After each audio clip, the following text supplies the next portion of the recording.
Welcome to my YouTube channel. आज मैं आपको क्लास 4th के लिए हिंदी का चैप्टर नंबर 13 पढ़ाऊँगी। इस चैप्टर के जितने भी क्वेश्चन आंसर हैं हैंड टू हैंड लिखना बता दूँगी ताकि अलग से वीडियो को देखने में आपका थोड़ा भी टाइम वेस्ट ना हो। तो चलो पढ़ना स्टार्ट करते हैं। बुक के पेज नंबर 154 पर चैप्टर नंबर 13 है। चैप्टर का नाम है हमारा अद्वितीय। तो बच्चों, आप इस चैप्टर के अंदर सूर्य और चाँद से संबंधित साइंटिस्ट के किस तरीके से जाते हैं और इसके लिए हमारे देश के अंदर कौन कौन से प्रशिक्षण किए जा रहे हैं, इन सब बातों को पढ़ोगे। जैसे जैसे चैप्टर पढ़ते जाओगे ना, समझ आता जाएगा। तो यहाँ पर ये जो चैप्टर है ना, अध्यापक और बच्चों के बीच के अंदर बातचीत है।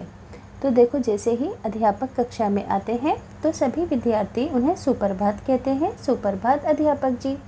अध्यापक कहते हैं सुप्रभात बच्चों। पिछली कक्षा में हमने चांद और चंद्रयान के बारे में जाना था। आज हम सूर्य के बारे में कुछ बातचीत करेंगे। क्या आप लोग जानते हैं कि सूर्य क्या है? क्या कह रहे हैं अध्यापक जी, यानी कि टीचर बच्चों से कि पिछली कक्षा में हमने चांद से संबंधित टॉपिक पढ़ा था, आज हम सूर्य से संबंधित पढ़ेंगे। तो वानी कहती है कि अध्यापक जी, मैंने सुना है कि सूर्य 7 घोड़ों के रथ पर आकाश में यात्रा करने वाला एक राजा है। तो गौरव कहता है कि हाँ, मैंने भी ऐसा ही कुछ सुना है। राहुल कहता है कि नहीं, सूर्य तो आग का एक गोला है। सुमन कहती है कि अध्यापक जी, सूर्य एक ग्रह है। रवि कहता है नहीं नहीं, ये तो एक तारा है। तो अब अध्यापक जी सभी बच्चों को जवाब देते हैं उत्तम। सूर्य एक तारा है, ये बहुत अधिक गर्म भी है, इसलिए इसे लोग आग का गोला भी कहते हैं। सभी विद्यार्थी आश्चर्य से जी अध्यापक जी, ये बहुत गर्म होगा। ज्योति कहती है कि सूरज पृथ्वी से बहुत दूर है, फिर भी ये हमें कितनी गर्मी देता है। भास्कर कहता है कि मुझे गर्मी के मौसम में सूर्य बिल्कुल भी अच्छा नहीं लगता। सुमन कहती है कि मुझे भी, पर सर्दियों में तो धूप से उठने का मन ही नहीं करता। मेरी नानी तो पूरा दिन धूप में रहती हैं, उन्हें बहुत सर्दी लगती है ना, इसलिए। अध्यापक कहता है कि सूर्य इतना गर्म क्यों है? क्या आप सबने कभी ये सोचा है? दिनेश कहता है कि सूर्य पर हमेशा आग जलती रहती है, इसलिए। रवि कहता है कि अगर ऐसा होता तो वहाँ पर आग किसने जलाई होगी?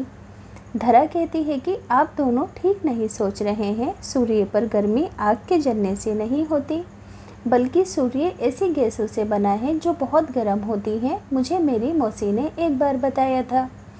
अध्यापक जी कहते हैं सही कहा, सूर्य मुख्य रूप से हाइड्रोजन और हीलियम गैसों से ही बना हुआ एक विशाल गोला है। साहिल कहता है कि कितने बड़े नाम हैं, बोलने में भी कठिनाई हो रही है। हाइड्रोजन, हेलम। कुछ विद्यार्थी उसकी इस बात पर हंसते हैं। रवि कहता है तो क्या हम चांद की तरह सूर्य पर भी जा सकते हैं? अध्यापक जी की ओर देखते हुए। सुमन कहती है कि वहाँ कैसे जाएंगे, जो जाएगा वो जल नहीं जाएगा। दिनेश कहता है कि सूर्य तो बहुत गर्म होगा, बहुत अधिक, तभी तो वो चमकता रहता है। फिर अध्यापक कहते हैं कि हाँ, सूर्य तक पहुंचना आसान नहीं है।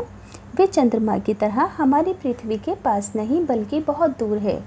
उसके भीतर हर समय आग जल रही है, वे कभी बुझती ही नहीं। जैसे चंद्रमा के रहस्य हैं, ठीक उसी प्रकार सूर्य की भी बहुत सारे रहस्य हैं। इन्हीं रहस्यों का उद्घाटन करने के लिए, यानी कि इन्हीं रहस्यों को जानने के लिए हमारे वैज्ञानिकों ने अद्वितीय L1 का निर्माण किया है। अद्वितीय L1 क्या है बच्चों? एक तरीके से एक मशीन है, एक रोबोट है, जिसका निर्माण सूर्य के रहस्यों को जानने के लिए किया गया है। कुछ विद्यार्थी एक साथ कौतूहल में अद्वितीय L1, भास्कर, ये क्या है अध्यापक जी? नेक्स्ट पेज पर आओगे 156 पर। अध्यापक जी कहते हैं कि अद्वितीय, तुम ही तो हो मुस्कुराते हुए। भास्कर, मैं कुछ समझा नहीं अध्यापक जी। टीचर बताते हैं कि मैं समझाता हूँ कि अद्वितीय का क्या अर्थ है। सूर्य, क्या आपको पता है कि इसका एक अन्य नाम भास्कर भी है?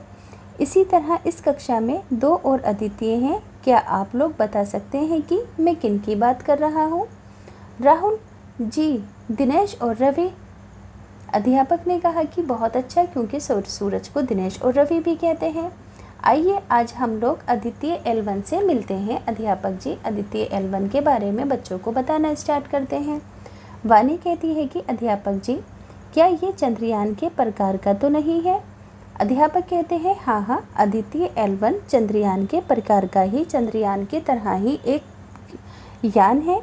इसका कार्य सूर्य के बारे में जानकारी को जुटाना है, जैसे कि ये किस समय कैसा होता है, इसके भीतर जलने वाली आग का ताप कितना है, इस ताप का प्रभाव हम पर और हमारे आसपास कैसा होता है। यानी कि ये सूर्य के रहस्य जानने के लिए बनाई गई एक रोबोटिक मशीन है। पूर्वा कहती है कि क्या ये सूर्य पर पहुंच गया है। अध्यापक कहते हैं सूर्य पर तो नहीं, किंतु सूर्य से पर्याप्त दूरी पर रुककर इसने सूर्य के कुछ अद्भुत चित्र भेजे हैं, जिन्हें यदि आप लोग देख लेंगे तो देखते ही रह जाएंगे। यानी कि इस मशीन ने सूरज के फ़ोटो खींचकर भेजे हैं अंतरिक्ष से। सुमन कहती है कि अध्यापक जी, फिर भी ये सूर्य के पर्याप्त पास पहुंचकर चित्र कैसे भेज रहा है, इतनी गर्मी में क्या ये जलता नहीं है। तो टीचर कहते हैं कि नहीं, सूर्य के आदित्य L1 को सूर्य से आदित्य L1 को कोई हानि नहीं पहुंच सकती, क्योंकि ये एक सुरक्षित दूरी पर है जहां से ये जल नहीं सकता।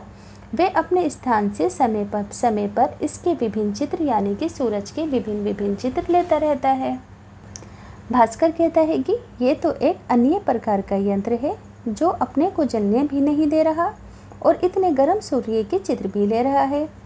ज्योति कहती है कि आदित्य L1 में L1 का क्या मतलब है, क्या अर्थ है। अध्यापक जी कहते हैं कि L1 का अर्थ है लग्रांज।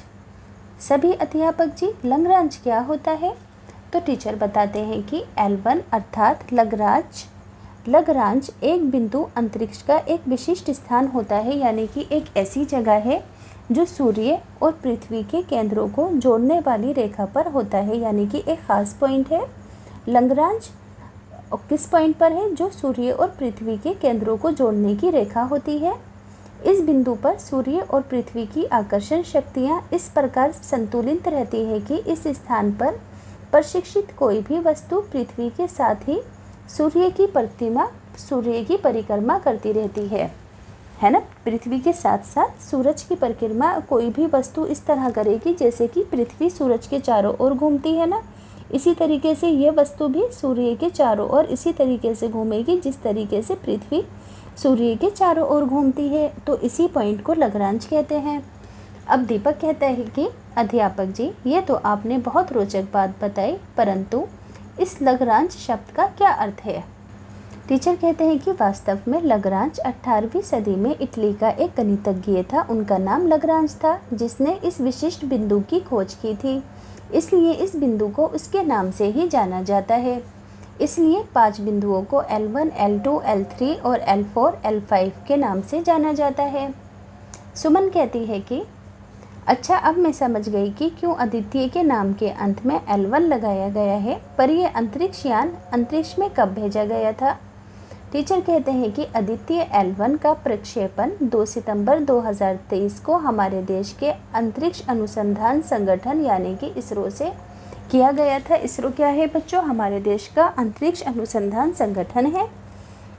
लग्रांज बिंदु पर स्थित ये अंतरिक्ष यान लगभग 5 वर्ष तक सूर्य के चारों ओर घूमता रहेगा और उस सूर्य के चित्र खींचता रहेगा, टीचर ने बताया।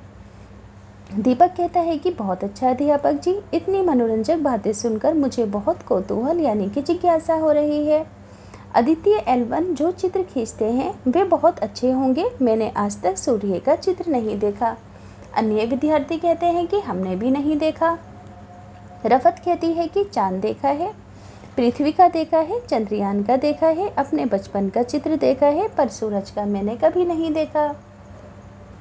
तो अध्यापक जी कहते हैं सही कहा, आपके पिताजी ने सूर्य को कभी भी प्रत्यक्ष देखने का यानी कि डायरेक्ट देखने का प्रयास मत करना बच्चों, यह आंखों के लिए ठीक नहीं है। लेकिन आदित्य L1 ने आप सभी की इस इच्छा को सुन लिया है। इसने सूर्य के 11 रंगों के चित्र भेजे हैं, जो कि देखो इस फोटो में दिख रहे हैं। ये सभी 11 रंगों के चित्र आदित्य L1 ने खींचकर भेजे हैं। देखो कितने प्यारे प्यारे चित्र हैं, कितने अच्छे अच्छे रंग लग रहे हैं सूर्य के, जो कि हमने इससे पहले कभी नहीं देखे थे। सिल्विया, ये तो सचमुच बहुत अद्भुत चित्र है। आदित्य यान इतने अच्छे चित्र लेता है, ये एक चमत्कार सा लगता है। अध्यापक जी कहते हैं कि आगे भी है, ये एक चमत्कार लगता है। अध्यापक जी, चित्र लेने के अतिरिक्त अद्वितीय L1 और क्या क्या काम करता है? अध्यापक जी कहते हैं कि बहुत अच्छा प्रश्न पूछा। सूर्य पर गैसों की टकराहट से बहुत विशाल विस्फोट होते हैं। इनसे बहुत सारी ऊर्जा निकलती है। जैसे धरती पर आंधियाँ आती रहती हैं, वैसे ही सूर्य की ऊर्जा में भी आती रहती हैं।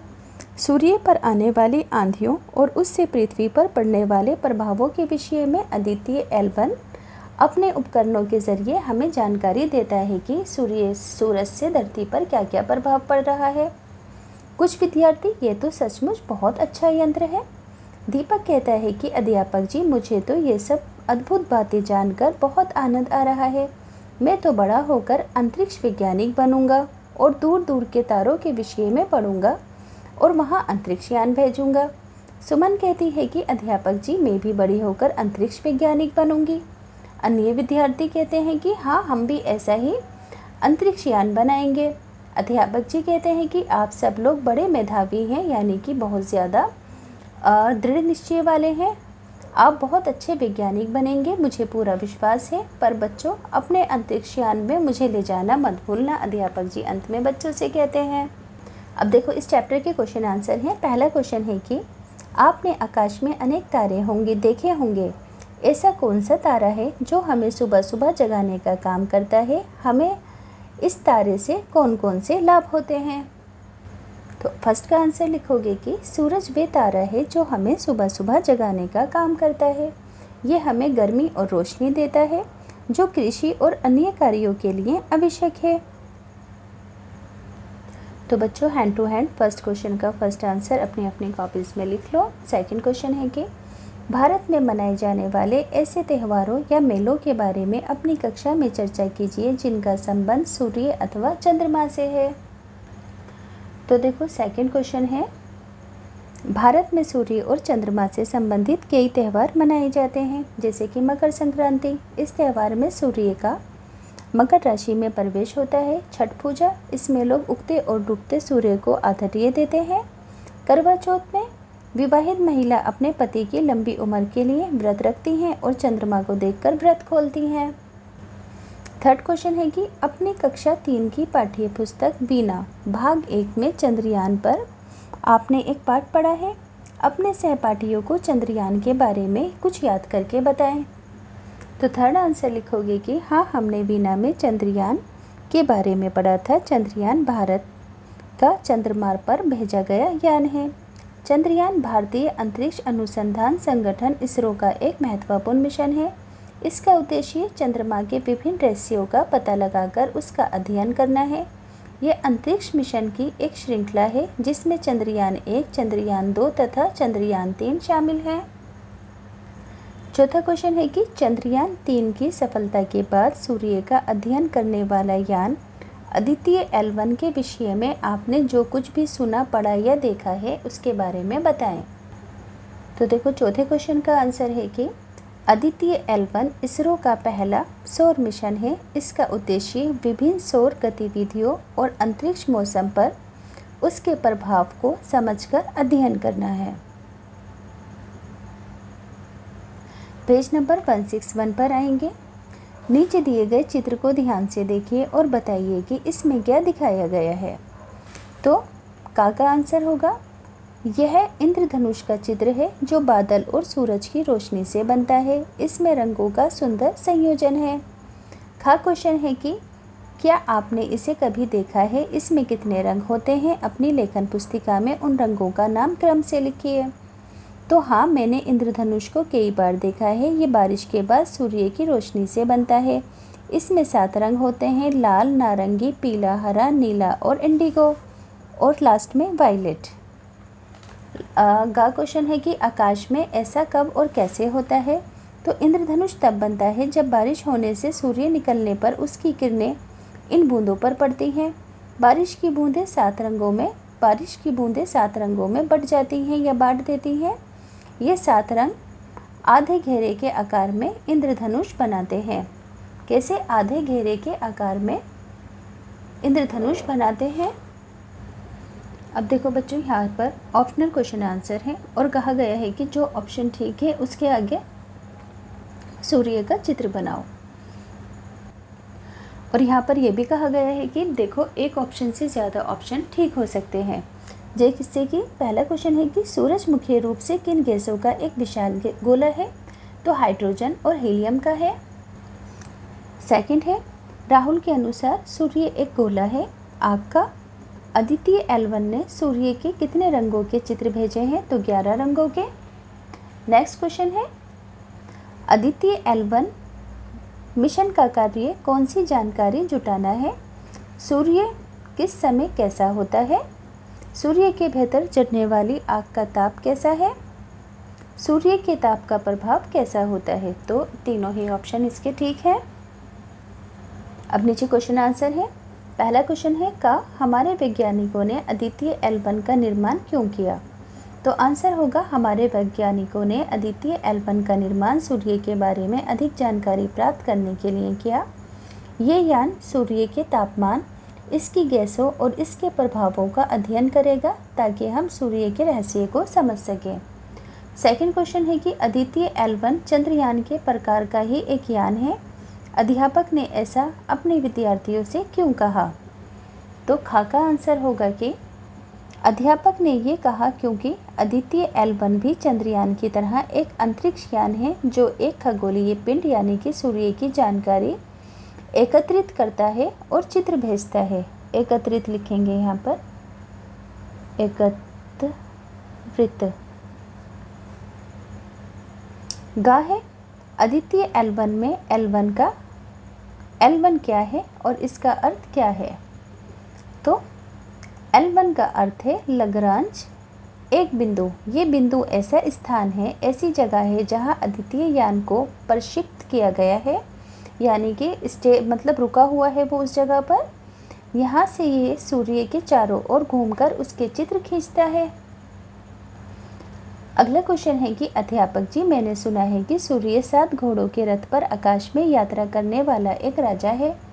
वाणी ने अध्यापक से ऐसा क्यों कहा होगा, आंसर होगा कि वाणी ने ये इसलिए कहा होगा क्योंकि सूर्य को प्राचीन भारतीय मिथकों में एक राजा के रूप में प्रस्तुत किया जाता है जो 7 घोड़ों के रथ पर आकाश में यात्रा करता है। यह एक प्रतीकात्मक और पुरानी मान्यता है। अब बच्चों इस चैप्टर के फिलअप्स हैं। हम भी बड़े होकर वैज्ञानिक बनेंगे, रवि अध्यापक की ओर आश्चर्य से देखता है।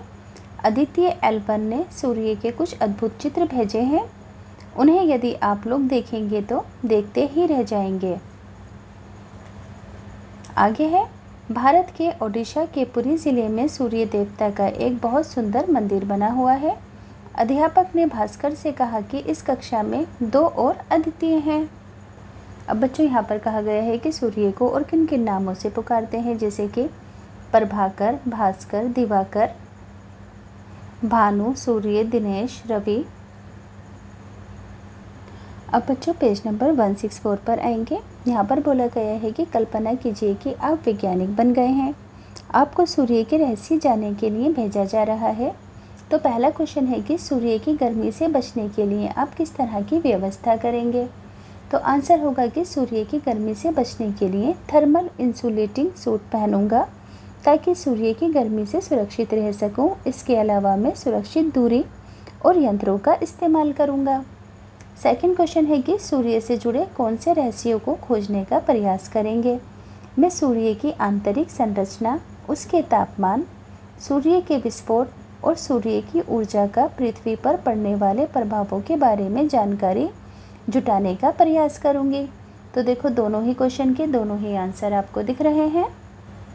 अगला क्वेश्चन है, यदि आपको विद्यालय में अदिति L1 के वैज्ञानिकों से मिलने का अवसर मिले तो आप उनसे क्या क्या प्रश्न पूछेंगे। जैसे कि पहला प्रश्न है कि अदिति L1 यान सूर्य से काफ़ी दूर होकर भी सूर्य के चित्र कैसे खींच लेता है। प्रश्न 2, अदिति L1 यान में लगे उपकरण सूर्य के किस प्रकार के रहस्यों को उजागर कर रहे हैं। तीसरा प्रश्न, सूर्य के प्रभाव से पृथ्वी पर क्या क्या प्रभाव पड़ता है, अदिति L1 इन प्रभावों को कैसे बनाता है। चौथा, अदिति L1 सूर्य की गतिविधियों की जानकारी कैसे इकट्ठी करता है। तो बच्चों ये चारों क्वेश्चन का जल्दी से स्क्रीनशॉट लेकर हैंड टू हैंड कॉपी के अंदर लिख दो। अब यहाँ पर देखो आपको चिन्हों का प्रयोग करना है। यदि ऐसा होता तो वहाँ आग किसने जलाई होगी, क्वेश्चन मार्क आएगा। अध्यापक जी, हैरानी की बात है ना, तो विस्मयादिबोधक मार्क आएगा। लंगराज एक क्या होता है, क्वेश्चन है तो क्वेश्चन मार्क आएगा। अच्छा, यानी कि हैरानी की बात, तभी इसका नाम अद्वितीय L1 रखा गया है। बात पूरी, अल्पविराम। जी अध्यापक जी, अब यहाँ पर कोमा आएगा। ये बहुत गर्म है, बात पूरी हो गई तो अल्पविराम आ जाएगा। अब बच्चों देखो यहाँ पर शब्दों का एक पिटारा है और कहा गया है कि इन सभी शब्दों को आपको छांट कर लिखना है कि संज्ञा शब्द कौन से हैं, सर्वनाम कौन से और विशेषण कौन सा। तो सभी बच्चों को मैं हर बार बताती हूँ कि संज्ञा दुनिया की हर वस्तु का जो नाम है ना, संज्ञा है। जैसे कि कप, प्लेट, पेड़ पौधे, झरने, आसमान, तारे, चांद, हर चीज़ क्या है, संज्ञा है। तो अद्वितीय, देखो अद्वितीय, सूर्य, रवि, दिनेश, पानी, सुमन, है ना, सभी नाम संज्ञा के अंदर लिख दोगे। सर्वनाम क्या होता है, मैं, तुम, हमें, कुछ, वह, उनका, उनकी, ये सभी शब्द सर्वनाम होते हैं। तो ऊपर से छाट कर आप लिखोगे मुझे, आप, यह, हम, मैंने, कुछ और मैं। विशेषण क्या है बच्चों, मीठा आम, कड़वा फल। तो मीठा और कड़वा फल दो चीज़ों की अच्छाई और बुराई बता रहे हैं। तो ऐसे सभी शब्द जो दूसरी चीज़ों की अच्छाई या बुराई बताते हैं उसे विशेषण कहते हैं। जैसे कि सुंदर लड़की, सुंदर किसकी विशेषता बता रहा है, लड़की की, तो सुंदर शब्द विशेषण होगा। तो यहाँ पर सभी विशेषण शब्द लिख देना, जैसे कि गरम, 7, अच्छा, 1, बहुत, 2 और 11। अब देखो यहाँ पर सा से सरस, पाठ में आए प्रभाव, अभियान, विशाल, सुप्रभा शब्दों में प्रा, अभि, वि और सु शब्द उपसर्ग कार्य कर रहे हैं। आप भी, भाव, यान, शाल एवं प्रभाव इसके मूल शब्द हैं। तो उपर्युक्त उदाहरण का प्रयोग करते हुए आपको शब्द बनाने हैं। जैसे कि प्रा से प्रभाव और प्रगति, अभि से अभियान और अभिमान, वि से विशाल और विमान, सु से सुगम और सुलेख। यहाँ पर आपको पाठ में से छांटकर पुल्लिंग यानी कि मेल वाले शब्द और स्त्रीलिंग यानी कि फीमेल वाले शब्द लिखने हैं।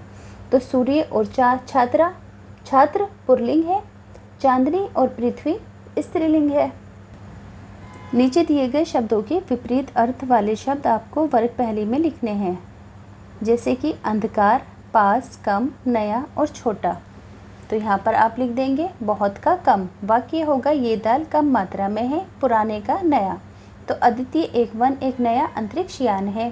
प्रकाश का विपरीत अंधकार, अंधकार का वाक्य सूर्य की रोशनी से धरती का अंधकार दूर होता है। इसी तरीके से दूर का विपरीत पास, वाक्य होगा मेरे पास पैसे नहीं है। बड़ा का विपरीत छोटा, वाक्य होगा चांद सूरज की तुलना में छोटा है। नेक्स्ट पेज पर आओगे, सूर्य की किरणों से हमें विटामिन डी मिलता है। इस वाक्य में सूर्य एक तारा है, सूर्य हमारी कक्षा में पढ़ता है। यानी कि बच्चों यहाँ पर आपको भिन्न अर्थ वाले शब्द लिखने हैं, यानी कि वो बोलने में एक जैसे हों मगर उनके अर्थ भिन्न हों। जैसे कि जल, पानी, जल का स्रोत नदी है, जल यानी कि झुलसना, कड़कती धूप में चेहरा जल रहा है। कर यानी कि काम करना, हमें कड़ी मेहनत करनी चाहिए। कर यानी कि टैक्स, कर का भुगतान समय पर करो। अब देखो यहाँ पर नीचे कुछ फोटोज़ हैं। सूरज, अरे आप कौन हैं, आपको पहले कभी नहीं देखा। तो ये कहेगा कि मैं अद्वितीय L1 हूँ, मैं आपको जानने और समझने आया हूँ। सूरज कहेगा कि वाह, ये तो बहुत रोचक है, आप क्या समझने आए हैं। अद्वितीय L1 कहेगा कि मैं आपकी किरणों तथा तापमान का पृथ्वी पर प्रभाव समझने आया हूँ। तो आप बच्चों इसका स्क्रीनशॉट लेकर अच्छे से लिख देंगे। नेक्स्ट पेज पर आओगे 169 पर। इस चित्र में क्या दिखाया गया है, तो इस चित्र में छठ पूजा का दृश्य दिखाया गया है, जिसमें एक महिला सूर्य देव को आर्घ्य दे रही है और एक पुरुष पूजा की सामग्री लिए खड़ा है। सेकंड क्वेश्चन है बच्चों, सूर्य के प्रकाश के संपर्क में आने से शरीर को कौन कौन से लाभ होते हैं। तो सूर्य के प्रकाश से शरीर को निम्न लाभ होते हैं। विटामिन डी प्राप्त होता है, हड्डियां मजबूत होती हैं, रोग प्रतिरोधक क्षमता बढ़ती है। नेक्स्ट है, दिए गए चित्र को ध्यान से देखिए। यहाँ पर आपको सोलर पैनल दिख रहे हैं। ये चित्र सौर ऊर्जा का है। सौर ऊर्जा सूर्य के प्रकाश से प्राप्त होती है। शिक्षक के दिशा निर्देश में कक्षा को 4 समूहों में विभाजित कीजिए। सौर ऊर्जा के बारे में जानकारी प्राप्त करके चार्ट पेपर पर लिखिए। तो आप किस तरीके से लिख सकते हो चार्ट पेपर पर? सौर ऊर्जा सूर्य से प्राप्त होने वाली अक्षीय ऊर्जा है। ये प्रदूषण मुक्त, स्वच्छ और किफ़ायती ऊर्जा है। सौर ऊर्जा के उपयोग: सौर पैनल बिजली का उत्पादन करता है। सौर ऊष्मा पानी गर्म करती है। सौर गाड़ियाँ प्रदूषण रहित वाहन देती हैं। इसका लाभ है कि कभी ख़त्म नहीं होती, पर्यावरण के लिए सुरक्षित है, लंबे समय तक सस्ती रहती है, बिजली संकट से है ना निजात मिलती है, राहत मिलती है। यहाँ पर लिख दो राहत। नुकसान: प्रारंभिक लागत अधिक, रात और बादल वाले दिन कम ऊर्जा, बैटरी की ज़रूरत होती है। तो आप इस तरीके से इस चार्ट को कक्षा के अंदर बनाकर दिखा सकते हो। नेक्स्ट पेज पर आओगे 70 पर। यहाँ पर एक चित्र दिया गया है। देखो इस चित्र के अंदर 5 बिंदु दिखाए गए हैं, L1, L2, L3 और L5।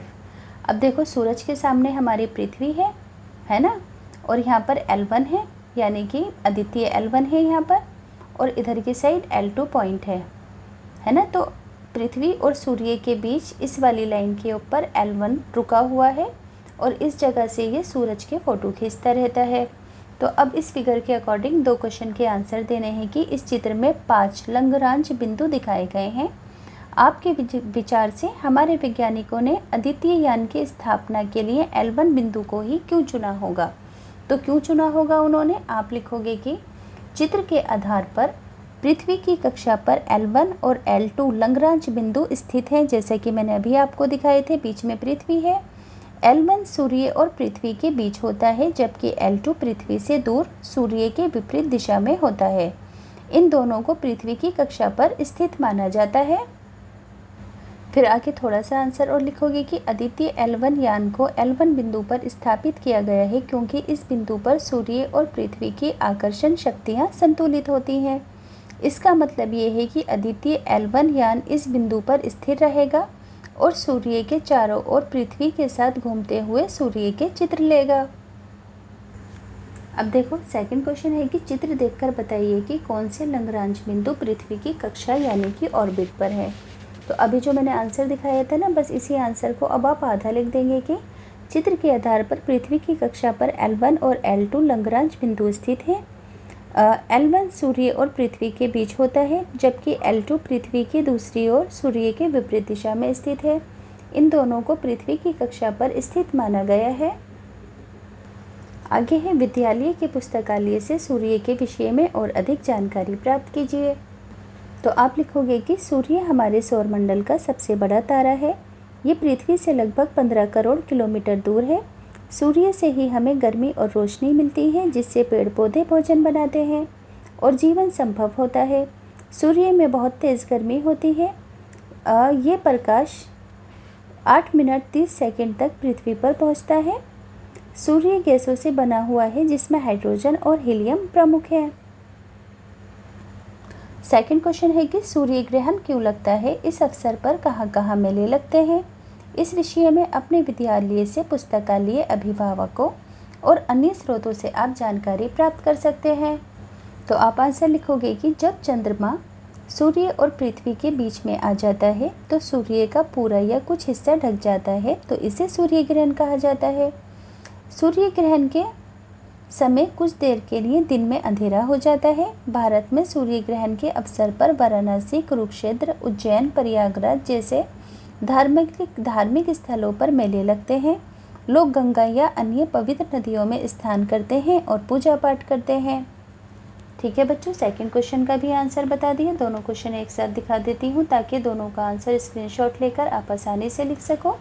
अब देखो यहाँ पर भविष्य में जब आप एक वैज्ञानिक बनकर किसी ग्रह की यात्रा करेंगे तो आपका यान कैसा होगा, आपको इसका चित्र बनाना है।